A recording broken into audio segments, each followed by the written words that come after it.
Kanaan dura bitame hin fanne gatte Diina ayyaana uffata jeeti. ayyaanaaf ciistanii har'as guyyaa lammaffaa deebinee wal argineerra. Egaa nama baay'ee qaama miidhamummaa qaban akkasumallee nama maatii jiraachisanidha.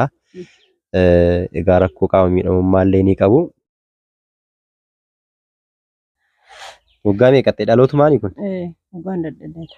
Homaa hojjechuu hin dandeessan kanaan? Kanaan dura hojii akka hojjechaa turtan dhagaheera. Warshaa keessa hojii akkamitti hojjechaa turtan jalqaba? Harka tokkottiin hojjechuu ture. Harka tokkoon hojjettu? San daddolaakin qalamiin diddiba. Harki nan dadda'u qalami bunooni hiikanii gaxaaxamanii miti. San dammoo hin dadda'u. Harkin kiyya nan dadda'uuf jechaafi qalami dibinaan jedhan. Yeroo sana mindaa meeqa isinii kaffalu turan? 1,500. Akkamitti baatan warshaa sana keessa? Amma warri timirti qabu. Warri timirti kan qabne qanna. Keessaa baasan? Isin barumsa hin qabdan jedhanii? Nuti hin qabnu. Nuti lafarraa fuudhanii bakka godaanarraa nu fuudhanii achitti nu seensisan. Jalqaba? Ijoollee kanaan jiranii? Abbaa ijoollee kana kun haalaan kana gugguraa. Bakka kanuma bakka mana kiranaa kakkafala. Haa hin jira ka? Ni jira. Kan viidiyoo dheengadda waraabame argee obboleessi keenya tokko Irkoo Baalchaa jedhama. Amma Ameerikaa jiraatanii maatii kana gargaaruun qabaa ayyaana baga geessinaa jedheeni ayyaanaaf immoo waa tokko waan isaaniin barbaachisu ittiin haa godhatan jedhee qarshii 10,000 sinii ergee Irkoo eebbisaa kasirritti. Waaqayyo isaa eebbisu. Eebbisaa sirritti Irkoo. Waaqayyo isaa eebbisu. Baga haa jiraatu. Ni maal jettaniin inni ayyaana baga isiniin ga'ee? Baga isiniin ga'ee. Haa ta'u eegaatii obboleessi keenya Irkoonis kunoo adaraa kee biraan qaqqabsiisnee jirra. Guddaa galatoomi. Ayyaanni ayyaana gaarii isiniif haa ta'u. Waaqayyo isin faana haa ta'u. Ayyaana gaarii egaa sirriitti indaaqqoo bitattanii waan isin barbaachisu bitattanii otoo rakkatiin otoo hin dhiphatin ayyaana kana akka dabarsitan isiniin jenna. Ayyaana gaarii isiniif haa ta'u. Fayyaa ta'aa bakka deemnee isin gaafata. Obboleessi keenya Barsiisaa Dajanee guddaa galatoomne. Sababni isaa waa'ee mucayyoo kana dubbachuun dhugaa dubbachuudhaaf na bochisan yoo nan dubbadha.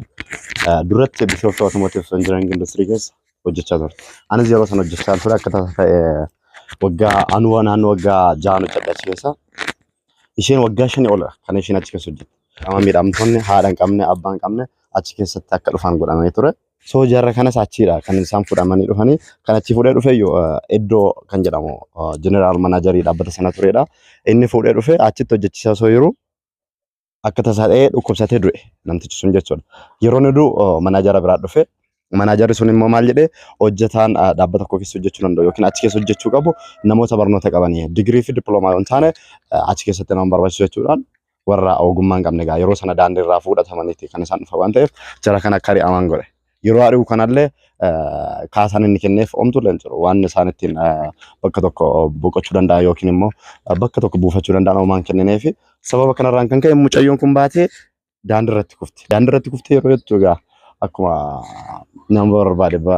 nama bade barbaaduudhaan Waaqayyo ergamoota isaa akkasumallee qulqulloota isaatiin namoota badan barbaadu yaa barsiisaa kana ergee fi isheedhaaf bifa kanaan amma kana gochuun keessan guddaa na gammachiisee Waaqayyo irraa argadha. Akkasumallee namoonni gargaaraa jirtan kun guddaan sin galateeffachuu barbaada. Ammas yoo danda'amaa ta'e mucayyoon kun amma ayyaana kanaaf kan ta'udha kan barsiisaan keessan gootan malee ga'aa miti kun akka kootti jechuudha. Yoo danda'amaa ta'e sirriitti mucayyoo kana bira osoo dhaabbatanii namoonni qaban namoonni yoo birriin baay'achuu isaati miti kan barbaannu.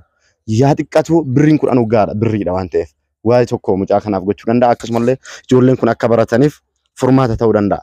Waaqayyoodhaaf jecha rabbiif jecha mucayyoon kun amantii yoo fudhanne amma ortodoksiidha. Abbaan ishii maatii ishii yoo fudhanne garuu musliima. Kun immoo maal ibsa? Uummanni kamuu amantaadhaan osoo waliin qoodiin wal gargaaruu kan jedhu sana ibsa jechuudha. Kana jechuun koo maalidhaaf amantaa waliin qoodinaatii yoo danda'ama ta'e haala danda'ameen gargaara jechuu barbaada. Amantaa kam keessa iyyuu jiraadha rabbi irraa ni argattu waan ta'eef amma dandeessaniin mucayyoo kana gargaara yoo danda'ama ta'e ijoolleen kunis akka barattuuf barsiisaan keenyas barumsa akka eegaltuuf haala mijeessaatii jiru. Isinis namoonni gargaaruu dandeessan ijoollee kanaaf sirriitti waan dandeessan fulbaana irrattis akka gargaartanidha. Guddaa galatoomaa naa jiraadha. Barsiisaa Dajanee baay'ee tokko erga dheengaddaatiin xaartaa mucaan kun irree dheengaddaa jammaree iddoo ishii kana akkuma dheengadda jedhee mana isheen beektanaan jedhee iddoo mana amantaatiif fuunee as mana ishee fidee isatti agarsiise baay'ee tokko lammiidha. Kaleecha irree immoo anis xaxaaran oolee ammaa fi xiqqoo tureedhanii mattaawaqaa kanarree yaalaa jirraa fi gaafa mattaawaqaan kunirree immoo yoo yaalame namoonni gargaaruu barbaadan unkaantii ishiit irratti amma barbaadan haa gargaaranii. Kanaafuu galatoomii baay'ee tokko kabajamee nama lammiidhaa yaadu taa'aadha. Baay'ee tokko si kabajaa baay'ee tokko si jaaladha eebbifamii akka ishiidhaa yaaddetti waaqayyo si haa yaadatu kana.